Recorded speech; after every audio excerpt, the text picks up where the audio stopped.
하나님 아버지 감사합니다. 부족하고 연약한 종이 아버지의 말씀을 전합니다. 하나님 부족하고 연약한 것 십자가 뒤에 온전히 감춰주시고 오직 하나님의 말씀을 잘 전할 수 있도록 은혜를 베풀어 주시옵소서. 우리 주 예수 그리스도 이름으로 기도드립니다. 아멘. 할렐루야. 반갑습니다. 한두 번 서는 것도 아닌데 왜 이렇게 떨리는지 잘 모르겠습니다. 아침 저녁으로 날씨가 정말 시원해져서 예배드리기에 기도하기에 참 좋은 계절인 것 같습니다. 오늘 말씀의 제목은요, 우리가 기억할 것입니다. 사랑하는 성도님들께서는 기억하면 가장 먼저 떠오르는 기억은 어떤 기억일까요? 어떤 분들은 좋은 기억일 수도 있고 어떤 분들은 힘들고 어렵고 아팠던 기억일 수도 있을 것입니다.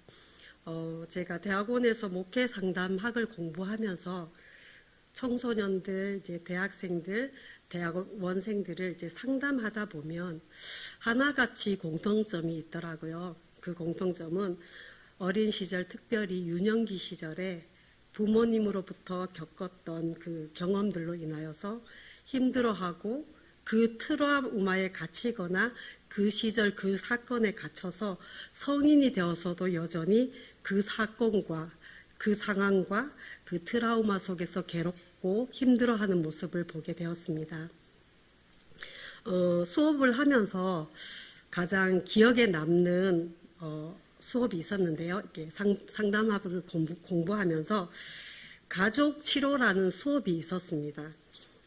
한 학생이 아버지와 겪은 힘든 이야기, 힘든 사건을 이제 이야기를 합니다. 그러면 그것을 잘 듣고 있다가 교수님이 이제 그 학생을 일으켜 세워서 이제 학생을 일으켜 세워서 공부하는 학생 중에 아버지 역할 할 사람, 어머니 역할 할 사람, 자기 역할 할 사람, 그리고 동생과 또 동생이 아내 되는 그 역할을 할 사람을 다 뽑습니다. 뽑아서 앞에 이렇게 서면은 그 아버지로 인해서 힘든 사건을 만났던 그 학생이 그 뽑힌 사람들을 한 사람 한 사람 세웁니다. 여기는 아버지, 여기는 부엌은 어머니, 여기는 동생, 여기는 재수씨 이렇게 세우고 이제 역할극을 합니다. 그런데 자기 자신의 역할을 할 사람도 그 속에 역할극 속에 그 사람도 함께 세웁니다.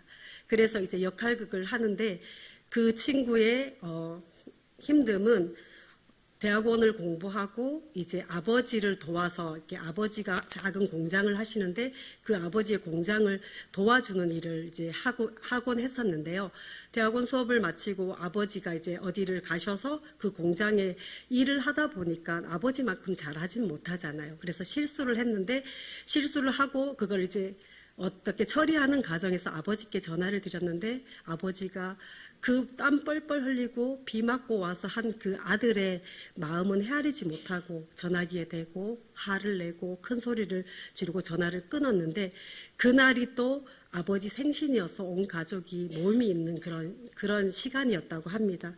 그래서 그 아버지가 그 남동생도 있고 재수 씨도 있고 그리고 어머니도 있는 곳에서 아버지가 또 전화해서 화를 내고 신경질을 내고 큰 소리를 질렀는데 그 모임이 있는 그때도 큰 아들에게 동생도 있고 재수 씨도 있는데 그 아들에게 큰 소리를 지르고 호통치는 그런 것을 이제 듣고 그것을 이제 재연을 합니다. 이렇게 아버지는 여기, 어머니는 여기 이렇게 재연을 하는데 한 사람 한 사람 이렇게 재연을 하고 난 뒤에 교수님께서 이제 그 아버지에게 아버지 역할을 한 사람에게 어머니 역할을 한 사람에게 그리고 자신의 역할을 한 사람에게 동생과 재수 씨의 역할을 한 사람에게 아버지가 그렇게 큰 소리를 질렀을 때 또 그랬을 때 어땠냐고 아버지 입장에서는 어땠냐고 이제 물어보면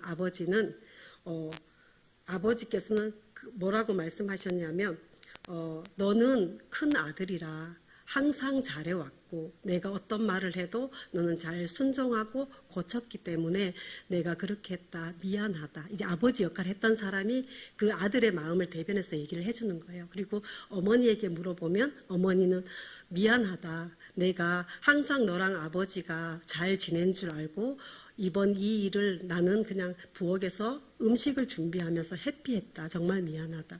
그리고 남동생에게 또 물어봅니다. 그러면 그 남동생은 형이 항상 밝고 긍정적이어서 나는 형이 상처받는 줄을 몰랐다. 이렇게 얘기를 하고 또 재수 씨 역할을 한 사람에게 물어봅니다. 그러면 아주버님이 너무 성실하시고 너무 열심히 하시고 그래서 아주버님이 그런 일로 인해서 마음에 상처받았을 줄 몰랐는데 아주버님이 참 외로웠겠습니다. 라고 이렇게 그 아주버님 그 입장에서 그 재수 씨가 얘기를 합니다. 그리고 그 얘기를 다 듣고 난 뒤에 교수님께서 이제 물어봅니다. 그 학생에게.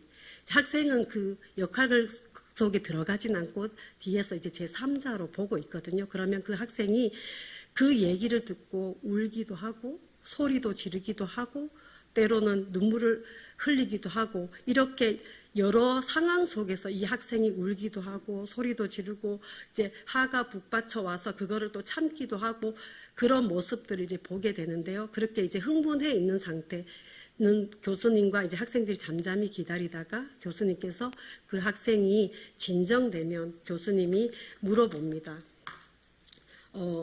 이렇게 이 사람들이 하는 역할극과 이 사람들 한 사람 한 사람이 하는 얘기를 들었을 때 학생은 어땠냐고 물어보면 하나같이 비슷한 말을 합니다.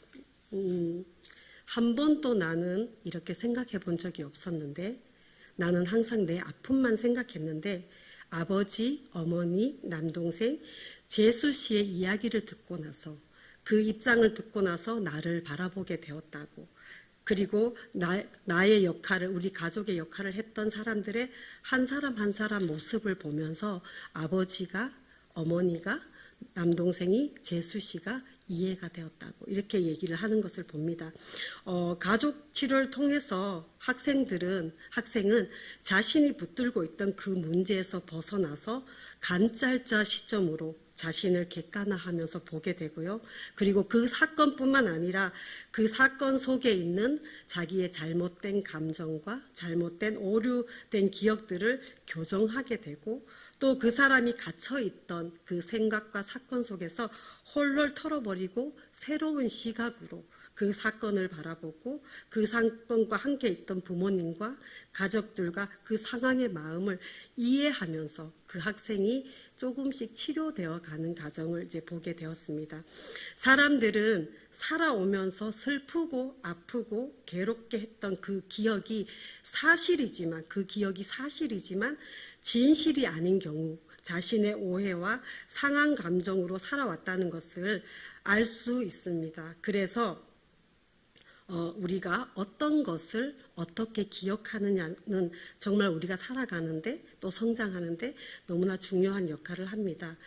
그러면 우리는 무엇을 기억하며 살아야 할까요? 하나님께서는 하나님의 형상과 하나님의 모양대로 사람을 창조하셨습니다. 사람을 위해서 에덴 동산을 만들어주고 그 사람을 그곳으로 이끄셨습니다. 하나님께서는 하나님 형상대로 창조하신 아담을 깊이 사랑하셨고 또 깊이 사랑하셨습니다. 동산에는 각종 보기에 아름답고 먹기에 좋은 나무의 열매를 맺게 하시고 하나님은 그 사람들에게 그 모든 것을 마음껏 누리고 먹을 수 있도록 하셨습니다. 하나님께서 창조한 사람들이 동산의 과일을 먹고 아름다운 꽃들을 보고 기뻐하고 행복해하는 모습을 보고 하나님은 너무너무 기뻐하십니다.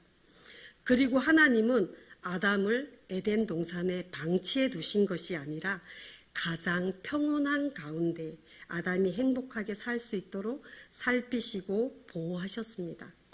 하나님께서는 아담을 사랑하시고 보호하시고 아담이 행복하게 살 수 있도록 살피시고 지키시듯이 하나님의 속성대로, 하나님의 모양대로, 하나님의 형상대로 창조된 아담은 하나님의 모습을 그대로 닮아서 하나님께서 주신 아름다운 자연을 사랑으로 돌보고 지키고 보존하고 살면서 잘 관리하게 하셨습니다. 하나님은 그런 아담에게 엄한 명령을 하십니다. 우리 16절, 17절 말씀 보여주세요. 창세기 16장 17절을 우리 함께 합독하시겠습니다. 시작.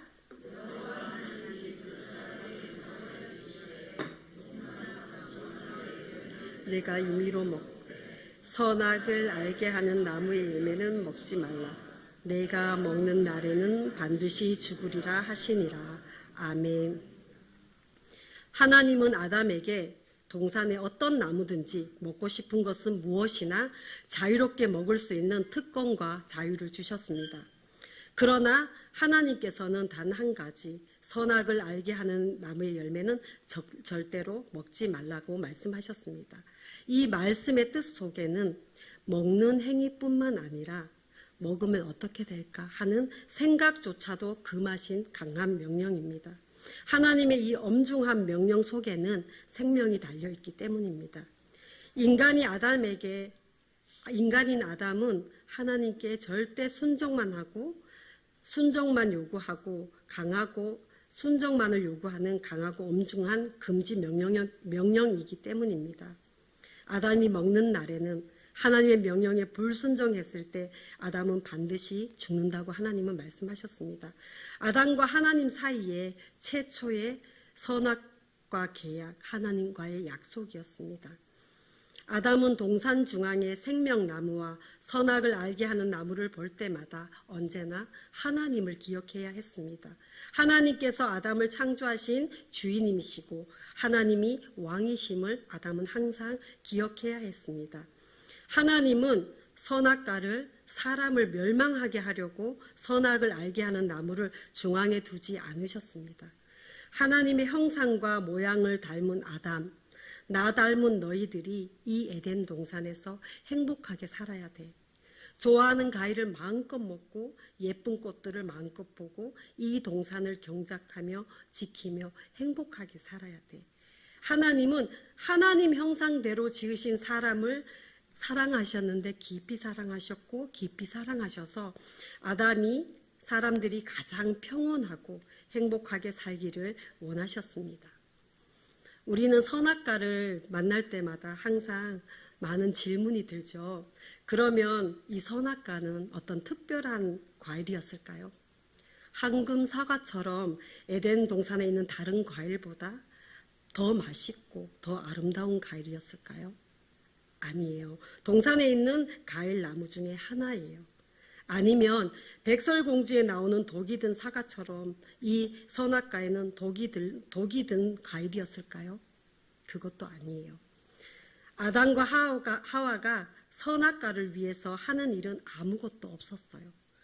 동산 중앙에 있는 선악과를 볼 때마다 하나님이 주인이시지, 하나님께서 왕이신 것을 인정하는 것입니다.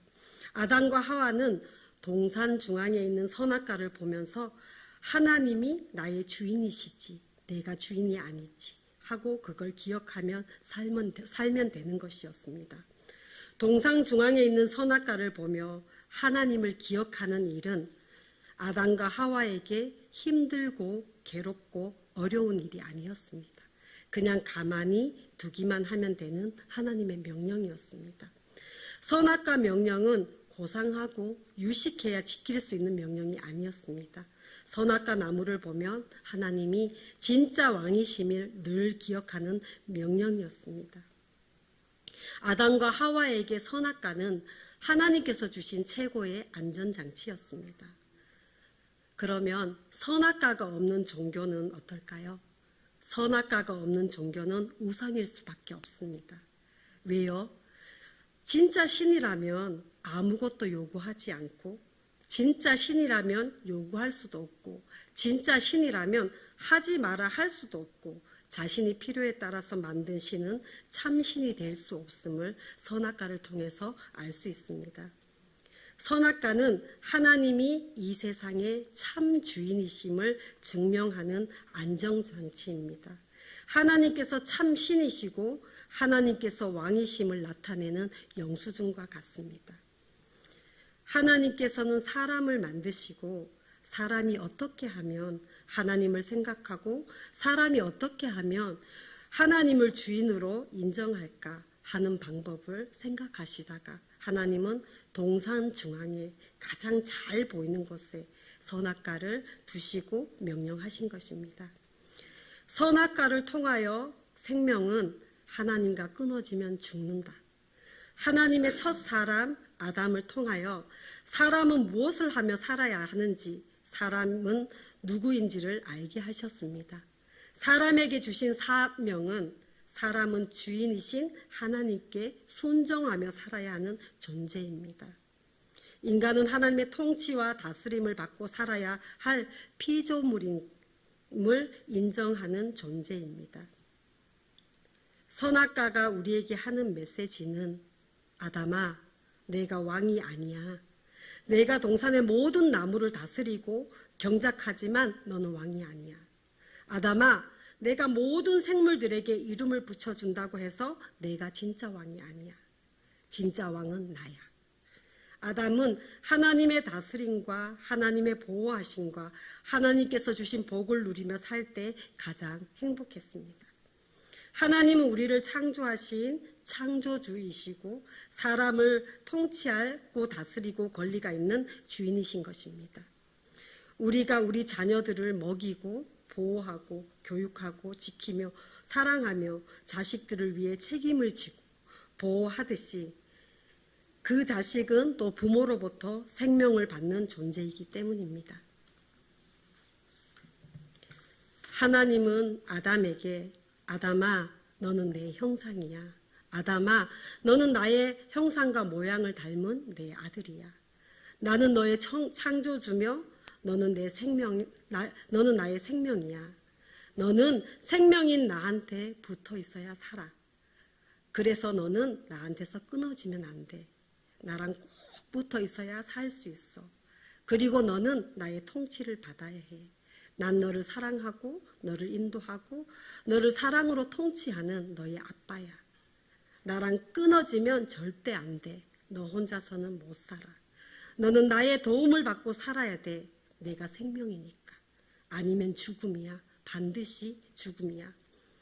아담과 하와는 하나님께서 명령하신 명령에 불순종하고 범죄하여서 하나님과 끊어져야 했고 죄로 인하여 영원한 멸망과 영원한 죽음으로 살아가게 되었습니다.